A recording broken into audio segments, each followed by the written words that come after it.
برادران اہل سنت وفاداران مسلک اعلیٰ حضرت، السلام علیکم ورحمۃ اللہ وبرکاتہ۔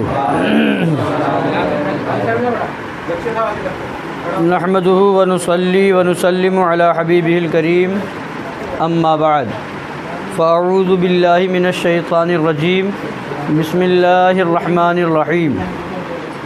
محمد رسول اللہ والذین معہ اشداء علی الکفار رحماء بینہم، صدق اللہ مولانا العظیم وبلغنا رسولہ النبی الامین الحبیب الکریم، ونحن علی ذلک لمن الشاہدین والشاکرین والحمد للہ رب العالمین۔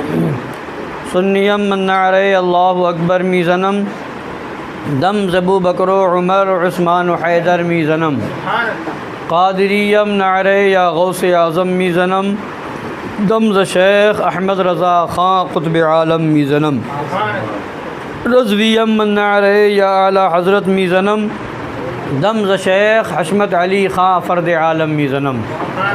آئیے کچھ سننے اور سنانے سے پہلے ہم اور آپ مل کر اپنے آقا و مولا حضور احمد مجتبیٰ جناب محمد رسول اللہ ارواحنا فدا صلی اللہ تعالی علیہ وعلی آلہ وسلم کی بارگاہ عرش پناہ میں درود پاک کا نذران محبت پیش کریں۔ اللہم صلی علی سیدنا و نبینا و شفیعنا و حبیبنا مولانا محمد معدن الجود والکرم و آلہ الکرام و ابنہ الکریم و امتہ الکریمۃ و بارک وسلم۔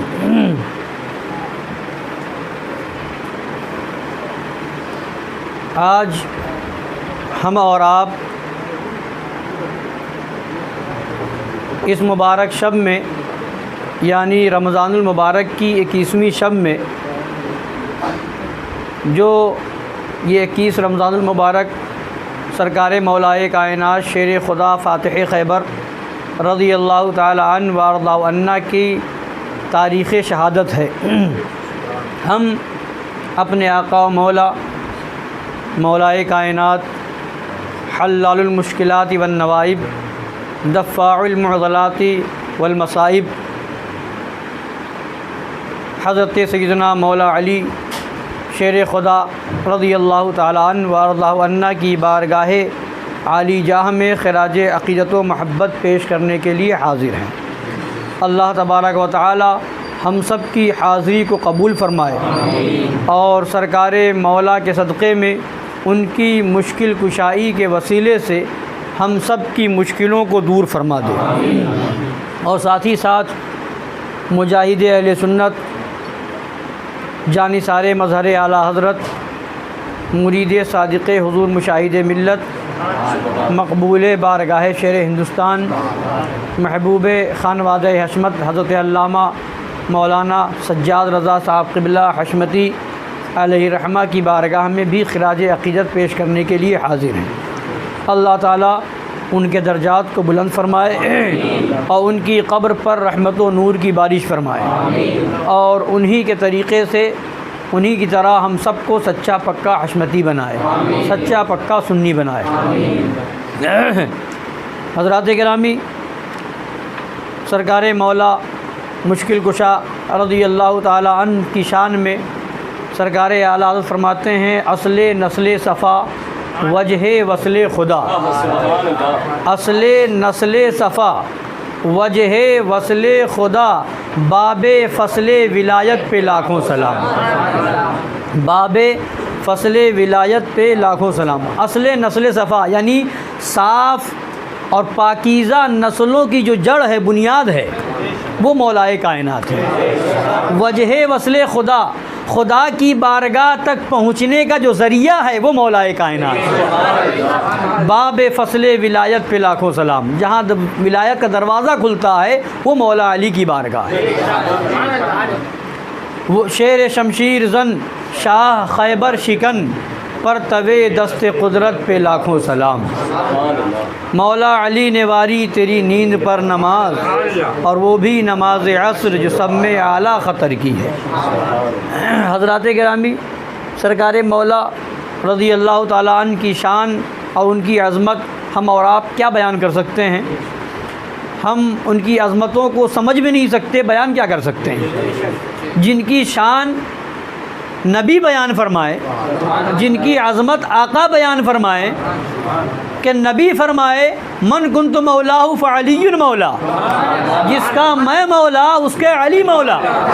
تو ساری کائنات کا مولا اللہ کے نبی نے مولائے کائنات شیر خدا کو بنا دیا ہے، وہ ہمارے بھی مولا ہیں، آپ کے بھی مولا ہیں۔ تو وہ مولا علی رضی اللہ تعالیٰ عنہ کہ جب سرکار دو عالم صلی اللہ علیہ وسلم نے مہاجرین جب تشریف لائے مکہ المکرمہ سے مدینہ منورہ، تو ایک مہاجر کو اور ایک انصار کو سرکار بھائی بھائی بنا رہے تھے، مواخات فرما رہے تھے کہ تم اور تم بھائی بھائی، اس طریقے دو صحابہ کو ملا دیتے کہ آپس میں تم دونوں بھائی بھائی ہو۔ تو سرکار مولا رضی اللہ تعالیٰ عنہ کرم اللہ تعالیٰ وجہ الکریم نبی کی بارگاہ میں حاضر ہوتے ہیں اور عرض کرتے ہیں یا رسول اللہ، آپ نے سب کو آپس میں ایک دوسرے کا بھائی بھائی بنا دیا اور مجھے کسی کا بھائی نہ بنایا۔ تو وہ مولا علی کی شان ہے کہ نبی فرماتے ہیں انت اخی فی الدنیا والآخرہ، اے علی تم میرے بھائی ہو دنیا میں بھی اور آخرت میں بھی، اے علی تم میرے بھائی ہو دنیا میں بھی اور آخرت میں بھی۔ وہ ہے مولا علی جن کی شان یہ ہے کہ آقائے دو جہاں صلی اللہ علیہ وسلم کی جو سب سے پیاری مقدس چہیتی شہزادی تھی، سب سے چہیتی شہزادی حضرت خاتون جنت سیدہ کائنات عابدہ زاہدہ طیبہ طاہرہ جان احمد کی راحت خاتون جنت فاطمۃ الزہرا رضی اللہ تعالی عنہا کہ جب ان کے نکاح کا وقت آیا تو اور حضرات نے بھی عریضہ پیش کیا، مگر حضرت صدیق اکبر نے بھی، غالباً فاروق اعظم رضی اللہ تعالیٰ عنہما نے بھی عریضہ پیش کیا، مگر سرکار نے نکاح فرمایا تو سرکار مولا علی رضی اللہ تعالیٰ عنہ سے، اور اتنی پیاری چہیتی شہزادی تھی کہ خداوند قدوس نے تو یہ حکم دیا، خداوند قدوس نے تو اجازت دی سارے مومنین کے لیے فَانْكِحُوا مَا طَابَ لَكُم مِّنَ النِّسَاءِ مَثْنَىٰ وَثُلَاثَ وَرُبَاعَ، کہ تم نکاح کر سکتے ہو 2 3 4، یعنی 4 تک کی اجازت ہر ایک مسلمان کو ہے کہ بیک وقت 4 عورتوں سے نکاح کر سکتے ہو۔ مگر نبی کی وہ مقدس کتنی پیاری اور چہیتی شہزادی تھی کہ جب نکاح ہوا، مولا علی سے نکاح ہوا تو سرکار نے فرمایا اے علی ہر ایک کے لیے 4 کی اجازت ہے، مگر جب تک میری بیٹی فاطمہ تمہارے نکاح میں ہے اس وقت تک تمہارے لیے دوسرا نکاح کرنا حرام ہے۔ تو ایک طرف نبی حضرت خاتون جنت کو مولا علی کے نکاح میں دے کر کے مولا علی کا مرتبہ بھی بتا رہے ہیں، دوسری طرف ان کے اوپر دوسرا نکاح حضرت فاطمہ کے ہوتے ہوئے حرام کر کے یہ بھی بتا رہے ہیں کہ میری بیٹی فاطمہ مجھے کتنی پیاری ہے کہ جب تک وہ نکاح میں ہو دوسرے سے نکاح نہیں کر سکتے۔ اور ساتھ ہی ساتھ میرے آقا صلی اللہ تعالی علیہ وسلم اپنا پاور و اختیار بھی بتا رہے ہیں کہ 1400 سال کے بعد یہ فتنہ پیدا ہوگا، کہیں اسماعیل دہلوی لکھے گا معاذ اللہ کہ جس کا نام محمد یا علی ہے وہ کسی چیز کا مالک و مختار نہیں معاذ اللہ، وہ مجبور لکھے گا، کہیں تطہیر نہ ہنجار پیدا ہوگا وہ بے بس لکھے گا۔ نبی نے بتا دیا کہ خدا نے اجازت دی ہے، مگر اسی خدا نے جس نے ہر ایک مسلمان کو 4 بیوی کی اجازت دی ہے، اسی خدا نے نبی کو وہ پاور دیا ہے کہ جس کے لیے چاہے جائز کر دیں، جس کے لیے چاہے ناجائز کر دیں، جس کے لیے چاہے حلال کر دیں، جس کے لیے چاہے حرام کر دے۔ تبھی تو بریلی کے تاجدار نے پکار کے کہا میں تو مالک ہی کہوں گا کہ ہو مالک کے حبیب، یعنی محبوب و محب میں نہیں میرا تیرا، یعنی محبوب و محب میں نہیں میرا تیرا۔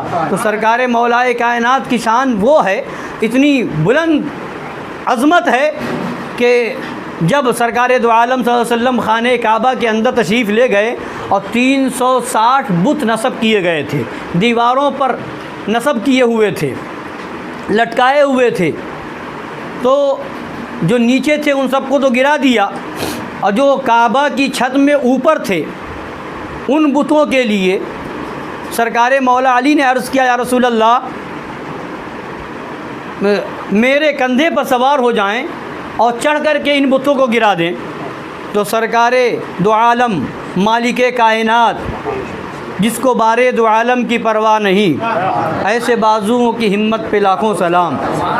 تو فرماتے ہیں اے علی بار نبوت کو برداشت نہیں کر سکتے، بار نبوت کو برداشت نہیں کر سکتے. تو وہ پھر نبی فرماتے ہیں اے علی تم میرے کندھوں پہ سوار ہو جاؤ اور یہ اوپر کے بتوں کو گراؤ. سرکار مولا علی رضی اللہ تعالیٰ عنہ نبی کے مبارک کندھے پہ سوار ہیں، اور جب خانہ کعبہ کے بتوں کو گرا رہے ہیں، جب سوار ہو رہے ہیں، تو حضرت علی فرماتے ہیں کہ جب میں نبی کے کندھے مبارک پہ سوار ہوا تو میں نے یہ خیال کیا کہ آسمان بالکل قریب ہے، اگر میں چاہوں تو آسمان کا کنارہ چھو لوں. اتنی بلندی پر نبی نے پہنچا دیا کہ فرماتے ہیں کہ اگر میں چاہوں تو آسمان کا کنارہ چھو لوں. تو یہ جب نبی کے کندھے پر سوار ہوئے تو نبی کا یہ حضرت علی کا یہ مقام اور اس قدر بلندی پر پہنچ گئے، تو پھر میرے نبی کی کیا شان ہوگی، پھر میرے نبی کا کیا مقام ہوگا. میرے نبی کے لیے دور اور قریب کوئی چیز نہیں ہے، میرے نبی کے لیے پاس اور دور کوئی چیز نہیں ہے. جب مولا علی ان کے کندھے مبارک پر سوار ہوتے ہیں تو آسمان کا کنارہ چھو لیتے ہیں. تو وہ نبی جن کو اللہ تبارک و تعالیٰ نے انبیاء کا بھی امام بنایا ہے، رسولوں کا بھی سردار بنایا ہے، ان کا مقام و مرتبہ کیا ہوگا، بات کیا ہے، نہ ہم سمجھ سکتے نہ آپ سمجھ سکتے. اعلیٰ حضرت نے فرما دیا فرش والے تیری شوکت کا علو کیا جانے، خسروا عرش پہ اڑتا ہے پھریرا تیرا.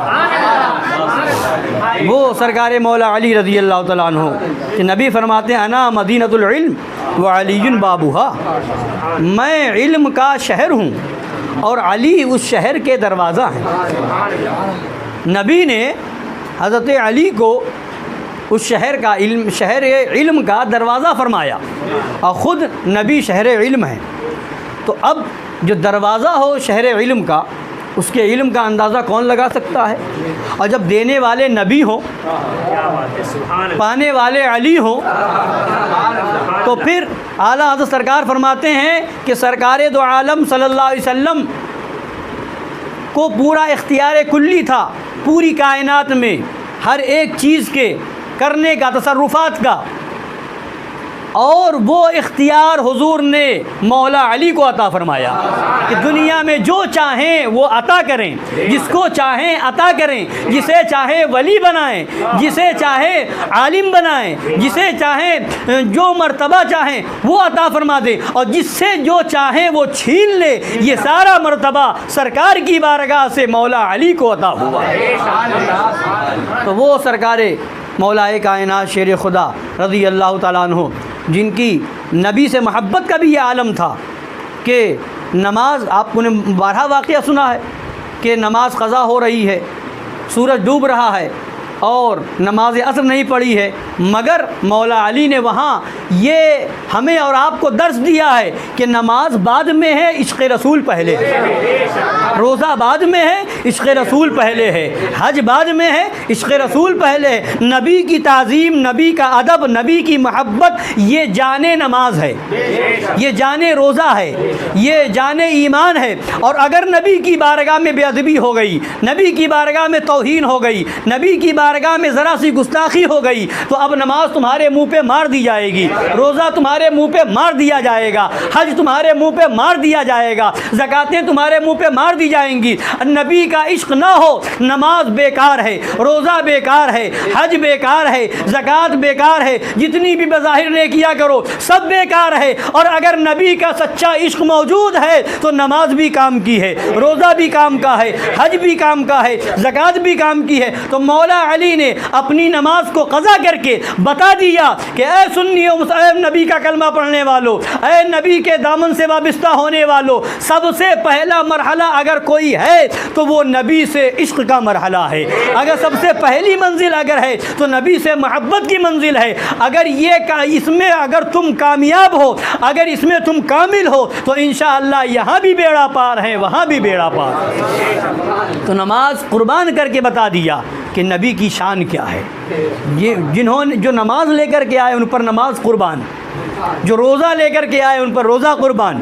تو لہٰذا نماز یقیناً خدا کی فرض کی ہوئی عبادت ہے، مگر بغیر عشق رسول کے کوئی کام کی نہیں. روزہ خدا کا فرض کیا ہوا ہے، مگر بغیر نبی کی محبت کے کوئی کام کا نہیں ہے. حج خدا نے فرض فرمایا صاحب استطاعت پر، مگر نبی کے عشق کے بغیر حج کوئی کام کا نہیں ہے. مطلب کیا ہے؟ بنیاد اگر کوئی چیز ہے، بنیاد اور جڑ اگر کوئی ہے تو وہ نبی کی محبت ہے. مولا علی نے واری تیری نیند پر نماز، وہ بھی نماز عصر جو سب سے اعلیٰ قدر کی ہے.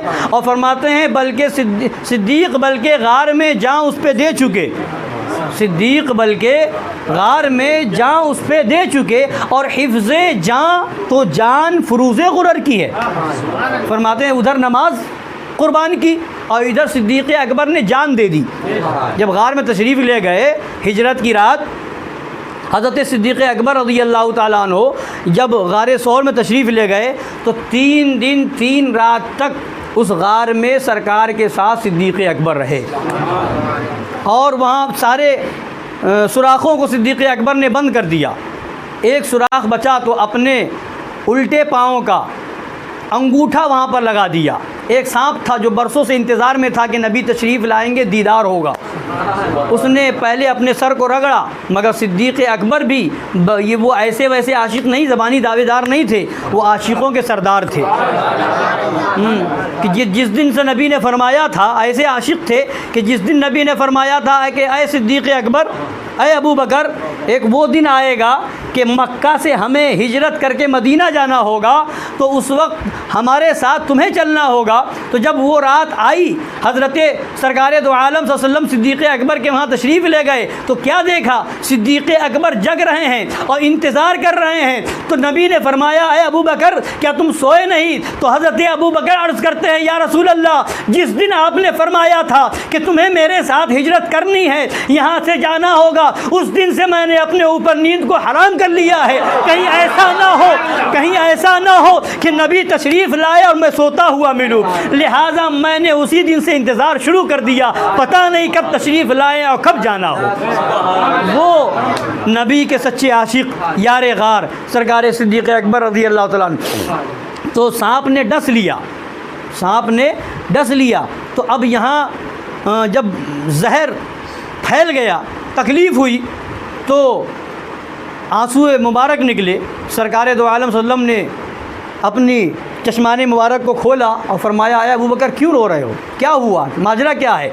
تو عرض کیا رسول اللہ، سانپ نے ڈس لیا ہے. تو سرکار نے لعاب دہن لگایا، سبحان اللہ، بالکل آرام ہو گیا.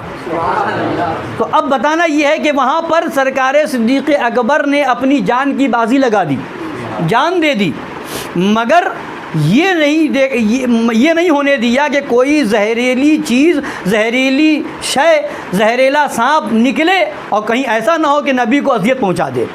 تو خود تو گوارہ کیا، سانپ سے ڈسوا لیا، مگر نبی کو اذیت ہو یہ گوارہ نہ کیا.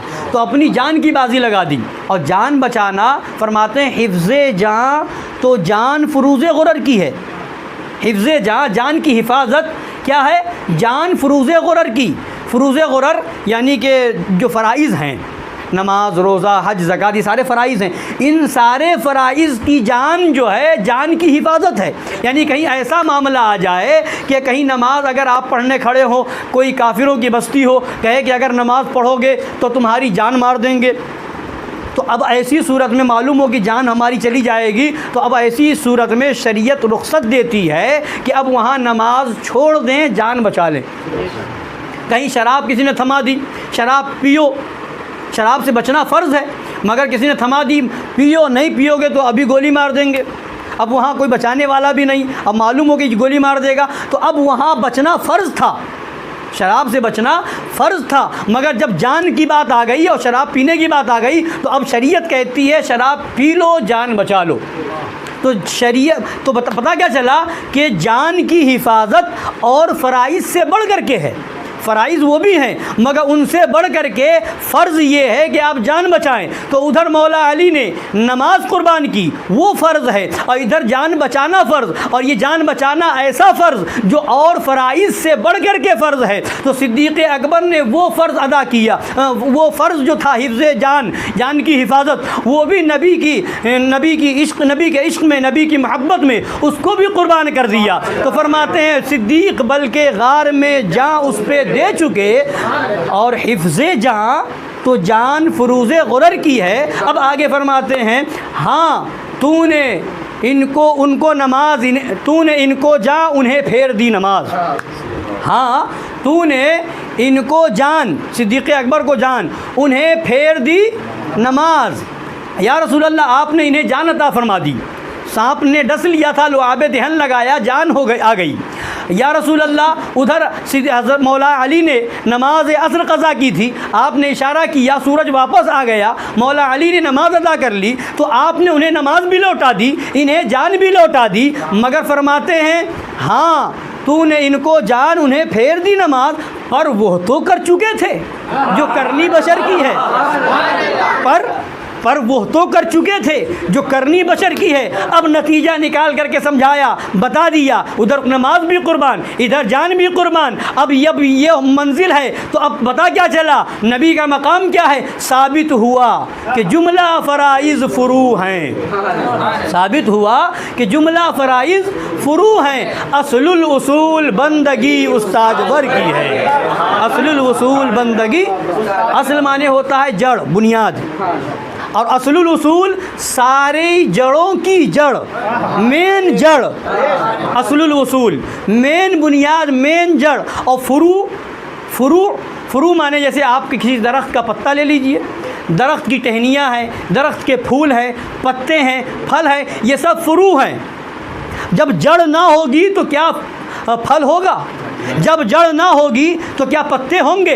جب جڑ نہ ہوگی تو کیا پھول ہوگا؟ جب جڑ نہ ہوگی تو کیا شاخیں ہوں گی؟ جب جڑ نہ ہوگی تو ہریالی ہوگی؟ کیا جڑ نہ ہوگی تو کیا درخت پھولے گا، پھلے گا؟ ہرگز نہیں. جڑ ہونا ضروری ہے، اور نبی کا عشق جڑ نہیں، اصل الاصول ہے، ساری جڑوں کی جڑ ہے. نبی کی غلامی ساری جڑوں کی جڑ ہے. اگر نبی کی غلامی ہے تو نماز کام کی ہے، روزہ کام کا ہے، حج کام کا ہے، زکوٰۃ کام کی، یہ ساری چیزیں فروع ہیں. اور نبی کی غلامی اصل الاصول ہے، ساری جڑوں کی جڑ ہے. ثابت ہوا کہ جملہ فرائض فروع ہیں، اصل الاصول بندگی استاجور کی ہے. تو بتائیے تکبیر، رسالت، اہل بیت پاک، فیضان امام اعظم، فیضان حسین اعظم، فیضان غوث پاک.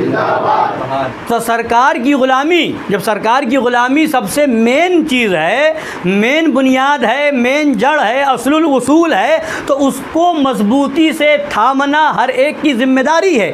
اگر اس میں کمی آئی تو سب بیکار ہے. تو اب نبی کی سچی غلامی ہوگی تو پھر نبی کے دشمنوں سے دوری ہوگی. نبی کی سچی غلامی ہوگی تو دشمنان رسول سے علیحدگی ہوگی. یہ نہیں کہ ایک کوئی چوٹی والا گستاخی کرے تو پوری دنیا کو سر پہ اٹھا لیا جائے، اور وہ داڑھی والا گستاخی کرے تو ساتھ میں بیٹھ کے کھایا جائے. داڑھی والا گستاخی کرے تو اس کو بلایا جائے، دعوت دی جائے. سچا عاشق رسول وہ ہے نہ تو چوٹی والے گستاخ کو برداشت کرے گا، نہ داڑھی والے گستاخ کو برداشت کرے گا. اور اعلان یہ ہوگا جو جان مانگو تو جان دیں گے، جو مال مانگو تو مال دیں گے، مگر یہ ہم سے کبھی نہ ہوگا کہ نبی کا جاہو جلال دیں گے. لہذا نہ ہمیں وہ چوٹی والا گستاخ برداشت ہے، نہ ہمیں یہ داڑھی والا دیوبندی گستاخ برداشت ہے. ہم جب بھی اپنی محفل کریں گے، سچا عاشق رسول وہ ہے کہ ان خبیثوں کا رد کرے، اور جو بھی محفل ہو، ختنے کی محفل ہو، میلاد کی محفل ہو، اور گھر میں کسی اور طرح شادی بیاہ کی محفل ہو، یا اور سالگرہ کی محفل ہو، سب سے پہلے بائیکاٹ ہو تو وہابیوں کا ہو، دیوبندیوں کا ہو. اس لیے کہ دشمن احمد پہ شدت کیجئے، ملحدوں کی کیا مروت کیجئے، غیظ میں جل جائیں بے دینوں کے دل، یا رسول اللہ کی کثرت کیجئے. تو حضرات گرامی، تو بتانے کا مطلب یہ بتا یہ رہا تھا کہ سرکار مولا علی نے اپنی نماز قربان کر دی. تو فرماتے ہیں علماء کہ حضور سرکار شرع ہندوستان فرماتے ہیں کہ حضور مشاہد ملت فرمایا کرتے تھے کہ نمازیں تو مولا علی نے زندگی بھر ادا کی، مولا علی نے نمازیں تو زندگی بھر ادا کی، اور باقی صحابہ نے بھی اور حضرات نے اولیاء کرام نے بھی، مگر جتنا تذکرہ اس نماز کا ہوتا ہے کسی اور نماز کا نہیں ہوتا۔ کیوں؟ جتنا تذکرہ اس نماز کا ہوتا اور نماز کا نہیں ہوتا، کیوں؟ اس لیے کہ نبی کی محبت میں اس نماز کو قربان کیا۔ اور فرماتے ہیں کہ یہ خصوصیت سرکار مولائے کائنات کی تھی کہ ساری کائنات، سارے لوگ اس سورج کو دیکھ کر کے نماز پڑھتے ہیں، اس سورج کے ٹائم سے نماز پڑھتے ہیں جس کو جو خدا کے حکم سے نکلتا ہے، اور مولا علی اس سورج پر نماز پڑھ رہے ہیں جس کو نبی نے پھیرا ہے، جس کو نبی نے نکالا ہے۔ تو وہ سرکار مولا علی رضی اللہ تعالیٰ عنہ، آپ کی شان تو کیا بلند و بالا ہے۔ ایک واقعہ سماعت فرما لیں، مولا علی رضی اللہ تعالیٰ عنہ، درود پاک پڑھیں، اللہم صلی علی سیدنا و شفیعنا و حبیبنا مولانا محمد معدن الجود والکرم و آلہ الکرام و ابنہ الکریم و امتہ الکریمۃ و بارک وسلم۔ سرکار مولا علی ہمارے آقا صلی اللہ علیہ وسلم کا اختیار اور ہمارے آقا صلی اللہ تعالیٰ علیہ وآلہ وسلم کا علم غیب تو بہت بلند و بالا ہے، بہت مولائے کائنات کا عالم یہ ہے کہ جب نبی نے فرمایا کہ علی شہر علم کے دروازہ ہیں تو کیا علم پاک ہے، اور خود کیوں نہ ہو جب دینے والے نبی ہیں۔ خدا فرماتا ہے ما ہوا علی الغیب بضنین، نبی غیب بتانے میں بخیل نہیں، نبی غیب بتانے میں بخیل نہیں۔ بخیل کسو کہتے ہیں؟ جس کے پاس کچھ ہو، مال ہو اور نہ دے، اسے بخیل کہا جائے گا، اور جس کے پاس ہو ہی نہ، خود کنگال ہو، تو پھر وہ کسی کو نہ دے تو کوئی کہے گا بخیل ہے؟ کوئی نہیں کہے گا، اس کو بخیل نہیں کہا جائے گا، جب ہے ہی نہیں تو دے گا کہاں سے۔ اور جو رکھتا ہو اور پھر بھی نہ دے، ضرورت میں بھی خرچ نہ کرے، تو لوگ کہیں گے بڑا بخیل ہے۔ تو پتہ کیا چلا بخیل نہیں کا مطلب کیا ہوا؟ خدا فرما رہا ہے وما ہوا علی الغیب بضنین، نبی غیب بتانے میں بخیل نہیں۔ تو مطلب کیا ہوا؟ خدا نے نبی کو غیب کا خزانہ عطا بھی فرما دیا اور نبی بانٹ بھی رہے ہیں، بخیل نہیں، نبی بانٹ رہے ہیں، سب کو دے رہے ہیں، کہیں صدیق اکبر کو دے رہے ہیں، کہیں فاروق اعظم کو دے رہے ہیں، کہیں عثمان غنی کو دے رہے ہیں، مولا علی کو دے رہے ہیں، غوث اعظم کو دے رہے ہیں، غریب نواز سرکار کو دے رہے ہیں، سرکار مخدوم پاک کو دے رہے ہیں، سرکار اعلیٰ حضرت کو دے رہے ہیں، مظہر اعلیٰ حضرت کو دے رہے ہیں، سرکار مشاہد ملت کو دے رہے ہیں، سرکار شیر ہندوستان کو دے رہے ہیں۔ خدا نبی کی بارگاہ سے بٹ رہا ہے، مگر لینے والے کے پاس کچھ چاہیے تو، برتن تو ہو، ظرف تو ہو، جس کے پاس ہے اسے مل رہا ہے، تو دیا نبی نے، بخیل نہیں، نبی عطا فرما رہے ہیں۔ تو نبی کی عطا سے جو سرکار مولا علی کو غیب ملا تھا وہ آپ سماعت فرمائیں کہ ایک مرتبہ سرکار مولا علی رضی اللہ تعالیٰ عنہ نماز کے بعد قیام گاہ پہ تشریف لائے، غلام کو بلایا اور فرمایا کہ جاؤ فلاں محلے کی مسجد کے بغل میں دو لوگ آپس میں لڑ رہے ہیں، ان دونوں کو بلا لاؤ۔ دو لوگ مطلب ایک عورت ہے ایک مرد ہے، ان دونوں کو بلا لاؤ۔ اب وہ غلام جب وہاں پہنچے تو دیکھا واقعی دونوں میں لڑائی ہو رہی ہے، مسجد کے بغل کے گھر میں ایک عورت ہے ایک مرد ہے۔ کہا کہ آپ دونوں کو مولا علی رضی اللہ تعالیٰ عنہ نے طلب فرمایا ہے۔ وہ دونوں پہنچے سرکار کی بارگاہ میں، پھر فرمایا کیوں لڑ رہے ہو، کیا وجہ ہے؟ تو ان دونوں نے عرض کیا، مرد نے کہا کہ میرا اس عورت سے نکاح ہوا ہے اور یہ عورت مجھے مجبور کر رہی ہے اور میرا دل اس کی طرف مائل نہیں ہو رہا ہے، میرے دل میں اس سے نفرت سی پیدا ہو رہی، نکاح تو ہوا ہم دونوں کا مگر اس کے قریب جانے کا میرا دل نہیں چاہتا، میرے دل میں عجیب سی نفرت پیدا ہو رہی ہے اور میں اس کے قریب نہیں جانا چاہتا اور یہ مجھے مجبور کرتی ہے، تو اس لیے ہم دونوں میں رات ہی سے لڑائی ہو رہی ہے۔ سرکار مولا علی رضی اللہ تعالیٰ عنہ نے فرمایا کیا تم دونوں کے درمیان میں فیصلہ کر دوں؟ تو دونوں نے عرض کیا کہ ہاں، سرکار خلیفۃ المسلمین آپ فیصلہ فرما دیں۔ تو سرکار مولا فرماتے ہیں کہ اے عورت، میں تجھ سے جو باتیں پوچھوں وہ بالکل صحیح بتانا۔ تو کہا ہاں یا امیر المومنین، بالکل صحیح بتاؤں گی۔ تو فرمایا یہ بتا کہ تو شادی سے پہلے جوانی کے عالم میں تیرا تعلق اپنے چچا زاد بھائی سے غلط طریقے سے ہوا تھا کہ نہیں؟ تو کہا ہو گیا تھا۔ فرمایا پھر تو حاملہ ہو گئی تھی؟ کہا ہاں میں حاملہ ہو گئی تھی۔ فرمایا کہ یہ بات تیرے اور تیری ماں کے علاوہ کوئی نہیں جانتا تھا؟ تو کہا ہاں ایسا ہوا۔ پھر وہ بچہ پیدا ہوا تو ایک گھر سے دور جا کر کے ایک کھیت وغیرہ میں اس بچے کو جنا اور وہیں پر کپڑے میں لپیٹ دیا، اور وہاں سے تم اور تمہاری ماں دونوں واپس آنے لگی؟ تو کہا ہاں ایسا ہوا۔ تو فرمایا پھر جب پلٹ کر کے دیکھا تو یہ دیکھا کہ ایک کتا اس بچے کے پاس چلا گیا ہے؟ تو کہا ہاں ایسا ہوا تھا۔ پھر تم نے اٹھا کر کے ایک پتھر مارا تاکہ کتا بھاگ جائے، مگر وہ پتھر اتفاق سے کتے کو نہ لگا، بچے کے سر پہ لگ گیا تھا، ایسا ہوا تھا کہ نہیں؟ تو کہا ہاں یا امیر المومنین ایسا ہوا تھا۔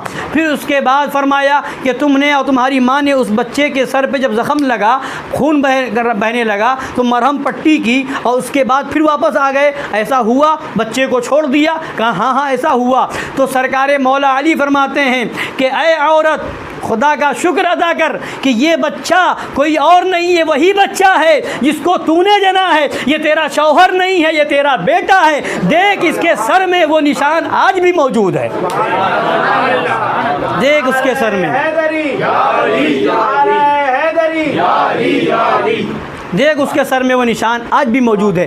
دیکھا تو وہ نشان موجود تھا، دیکھا آپ نے؟ یہ ہے مولا علی کا علم پاک۔ کہاں کیا معاملہ ہو رہا ہے، کس کے ساتھ کیا ہو رہا ہے، بچہ کب پیدا ہوا، جوان ہو گیا، کہاں رہا، زندگی کہاں گزاری اور کہاں جھگڑا ہو رہا ہے، مولا علی ملاحظہ فرما رہے ہیں۔ اس کی پیدائش کا حال بھی بتا رہے ہیں، بچپنے کا حال بھی بتا رہے ہیں، جوانی کا حال بھی بتا رہے ہیں۔ جب مولا علی سے یہ پوشیدہ نہیں تو پھر کائنات کی کوئی شے میرے نبی سے کیسے پوشیدہ ہو سکتی ہے، میرے نبی سے کیسے پوشیدہ ہو سکتی ہے؟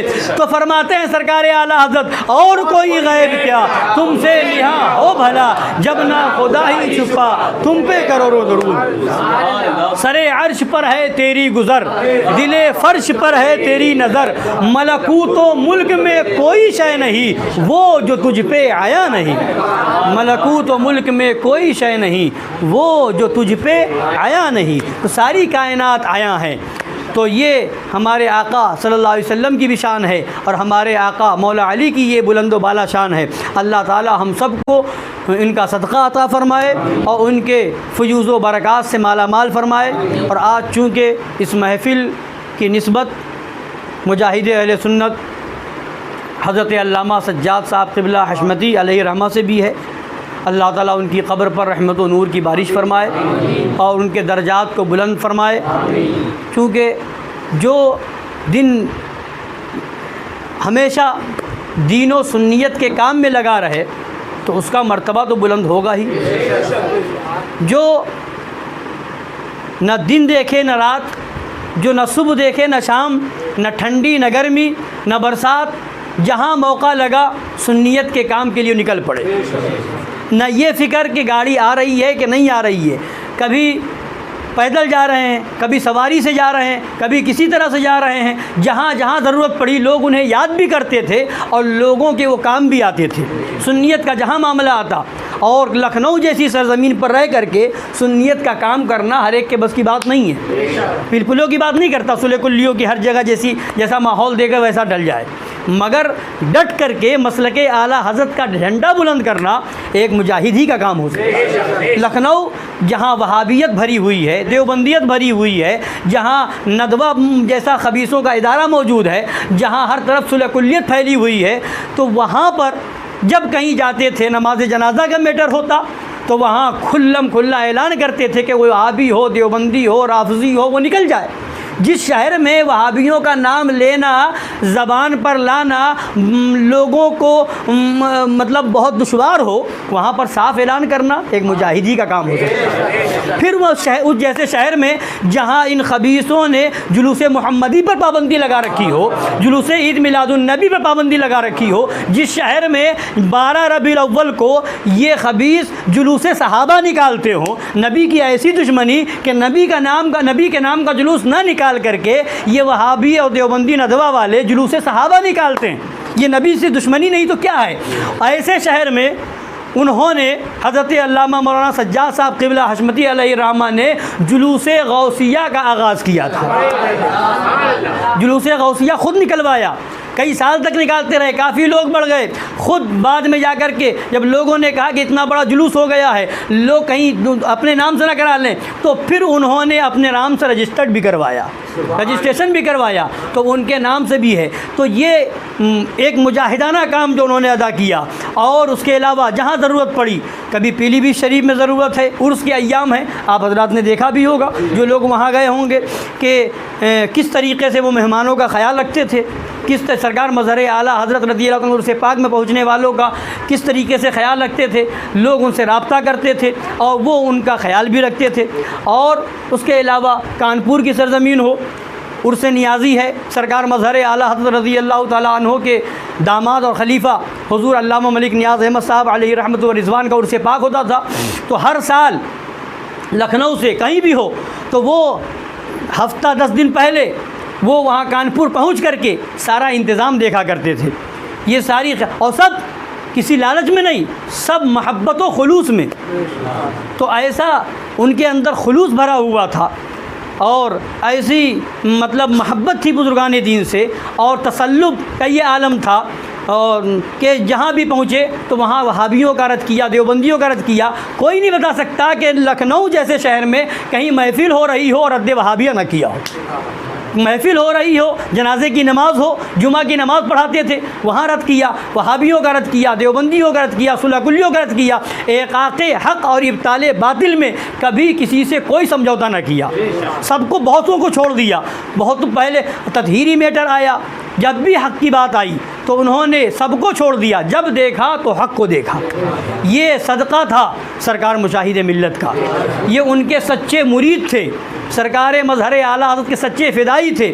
تو اللہ نے وہ رتبہ عطا فرمایا کہ وصال بھی ہوا تو رمضان المبارک کے مہینے میں، تاریخ ملی تو 13 رمضان المبارک، جو تاریخ ہے حضرت تمام اصحاب بدر کے بدر پہنچنے کی تاریخ ہے۔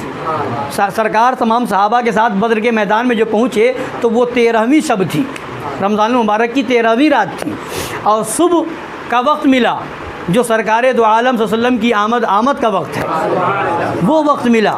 اور ساتھ ہی ساتھ وہ تاریخ جو ہے ہمارے مشائخ اعظام میں سے حضرت سری سختی رضی اللہ تعالی عنہ کا جو ہم پڑھتے ہیں شجرہ شریف، بہر معروف و سری معروف دے بے خود سری، جن دے حق میں گن جنید باصفا کے واسطے، تو حضرت سری سختی رضی اللہ تعالیٰ عنہ کے وصال کی بھی تاریخ 13 رمضان المبارک ہے۔ تو یہ ساری نعمتیں ملی، اور سرکار شیر ہندوستان نے فرمایا کہ ان کو اللہ نے بہت بڑا درجہ عطا فرما دیا، ولایت کے منصب پر فائز ہو گئے۔ تو یہ مرتبہ سب کچھ ملا کس بنیاد پر؟ حق اور احقاق حق کی بنیاد پر، ابطال باطل کی بنیاد پر۔ کہ یہاں تک کہ ہم نے دیکھا کہ کبھی ایک دن کا کام ہوتا تھا، کانپور مدرسے میں آئے اور گھر سے فون پہ فون آ رہے ہیں، مگر ایسا لگتا تھا کہ دینی کام میں، مدرسے کا کام ہو یا اور دنیاوی دینی کام ہو، اس کام میں ایسے منہمک ہو جاتے تھے کہ جب تک وہ کام پورا نہیں ہوتا تھا گھر کا ارادہ نہیں کرتے تھے۔ گھر سے فون پہ فون آتے تھے، وہ تسلی دیتے تھے کہ آ جائیں گے، جلدی آ جائیں گے، مگر کام پہلے کرتے تھے، گھر کی فکر بعد میں ہوا کرتی تھی۔ کبھی کبھی ایسا بھی ہوا کہ گھر پہ راشن وغیرہ کی ضرورت ہے اور آئے تھے ایک دن کے لیے، کئی دن کے بعد جا رہے ہیں، تو اس طریقے سے بھی معاملات رہے۔ تو یہ سب کس لیے تھا؟ دین کے کام کے لیے، بالکل خلوص و محبت کے ساتھ اس طریقے سے دین کے کام میں لگے رہے، تو اللہ نے وہ عظیم رتبہ عطا فرمایا کہ وہ جانے جو ان کو رتبہ ملا، اور اللہ والے جن کی نظر ہے وہ جانتے ہوں گے کہ جب سرکار شیر ہندوستان ہو، سرکار معصوم ملت ہوں، سرکار ناصر ملت ہوں، جب سب نے سن کر کے ایسا افسوس کا اظہار فرمایا، ایسا غم کا اظہار فرمایا، یہ ہر ایک کے نصیب کی بات نہیں ہے۔ جانے والے بہت جاتے ہیں مگر وہ بہت ہی کم ہوتے ہیں جن پر ہر ایک کو افسوس ہو۔ جتنے ان کے متعلقین، ملنے جلنے والے احباب جن سے رابطہ رہا، وہ سب لوگ ان کے وصال پر رو رہے تھے، آنسو بہا رہے تھے، اور اتنی مطلب بظاہر عمر بہت زیادہ نہیں تھی، بہت کم عمر میں وصال ہو گیا۔ کسی شاعر نے کہا ہے کہ کسی شاعر کا شعر ہے کہ وہ تیز گام چلا پانے منزل مقصود، وہ تیز گام چلا پانے منزل مقصود، رسول پاک سے ملنے کی کتنی عجلت تھی، رسول پاک سے ملنے کی کتنی عجلت تھی، پس مردن ہے وعدہ دیدار، شوق جینے کا کیا کرے کوئی۔ اس طرح سے ان کی بہت ساری خدمات ہے، اور ہر معاملے میں جو بھی سنیت کا معاملہ رہا، ہر معاملے میں انہوں نے بڑھ چڑھ کر حصہ لیا، ہر معاملے میں وہ بے لوث خدمت کرتے رہے۔ اللہ تعالیٰ ان کی خدمات کا انہیں بہترین صلہ عطا فرمائے، اور ان کے اولاد کو ان کا سچا پرتو بنائے، ان کا سچا جانشین بنائے، اور ہم سب کو انہی کی طرح سچا پکا سنی اور سچا پکا حشمتی بنائے۔ آمین یا رب العالمین برحمتک یا ارحم الراحمین۔ صلاۃ و سلام علیہ۔